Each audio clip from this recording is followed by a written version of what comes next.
que sabe, sabe, y el que no, gerente. Yo defiendo la posibilidad de que uno lea desde cualquier lugar lo que quiera. Entonces, por eso yo digo, si tú quieres leer Condorito, lee Condorito, pero lee.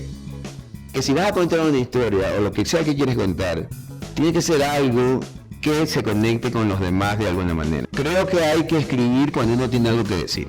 No. Y para tener algo que decir hay que vivir. Para mí es la posibilidad de escritura, porque yo escribo mucho sobre Guayaquil. En general, mi escritura es muy urbana y está ligada a la ciudad.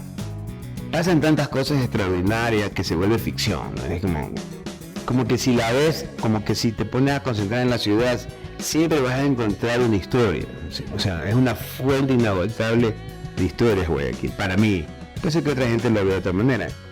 Y quiero, eso sí es una pretensión, poner de alguna manera en el mapa mundial a Guayaquil a través de la literatura. La peli entendiendo encontrar la posibilidad de ficcionar ciertas cosas que no podía hacer en la crónica o el periodismo. Me daba esa libertad. Y también porque tenía atoradas ciertas cosas como persona, que yo quería decir, o expresiones. Y también quería ver cómo funciona un libro que es bastante sexual, no hay duda que es así, pero donde está la ciudad de alguna manera, ¿no? Es el génesis de mi obra en ese sentido. Y hasta dónde podía llegar. Y funcionó muy bien. No, la gente, ese libro se ha vendido muchísimo, se sigue vendiendo. Eso es una buena señal, porque quiere decir que si tú eres honesto, si encuentras una forma de escritura que conecte con las personas y que habla de una ciudad que a veces parece desconocida, y cuando la gente ve y lee eso y se encuentra que es posible y se siente retratada, lo acepta. Yo cuando escribí Historia Sucia quería que la gente leyera y dijera, eso es perfectamente posible que me pase a mí, o como que le pase a un amigo.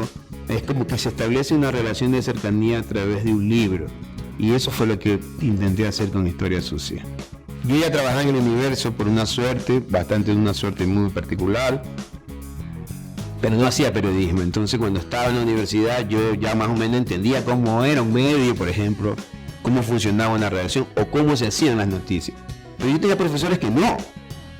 Entonces a mí me desesperaba eso. Yo dije, pero ¿qué voy a sacar de aquí? Pero sí encontré profesores que decían, que notaban que yo tenía algo, ¿no? Entonces yo nunca estudié periodismo para hacer televisión o radio, nunca me lo planteé. Yo siempre pensé en escribir.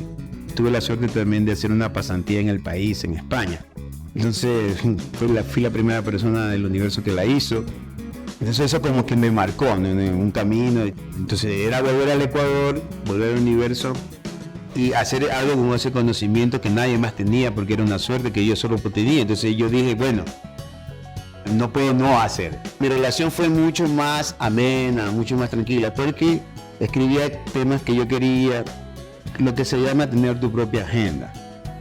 Yo le recomendaría eso a la gente que quiere hacer periodismo, tener tu propia agenda.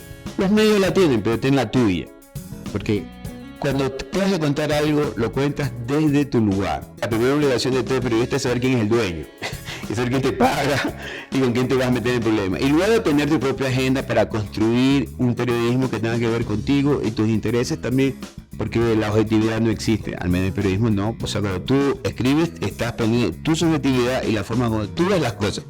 Ten tu propia agenda, lee mucho y construye un periodismo más humano.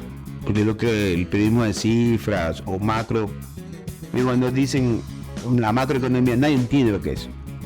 Pero si tú le dices que la economía también es cuando una persona, una señora en una casa, una ama de casa, con $10 ya no puede comprar el mismo pollo que compraba hace 6 meses, y tú dices, aguanta, eso todavía pasa a mí.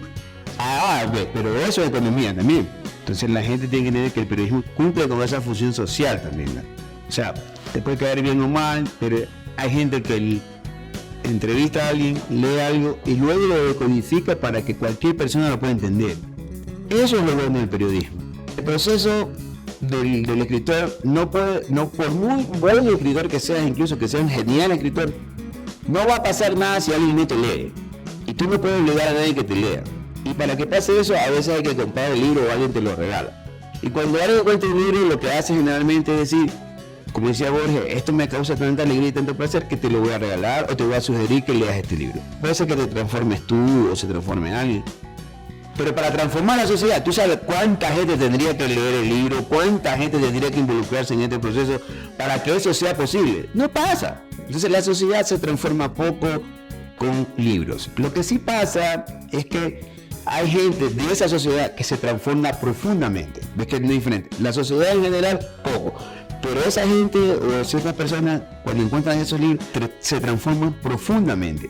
Y ese cambio afecta a su entorno, a su familia, a sus amigos. Y eso es lo que va modificando de alguna manera ciertas cosas en la sociedad. Mucha gente ni sabe quiénes son las autoras, pero sabe la obra. Chuta, pero yo vi Jurassic Park. ¿Ves?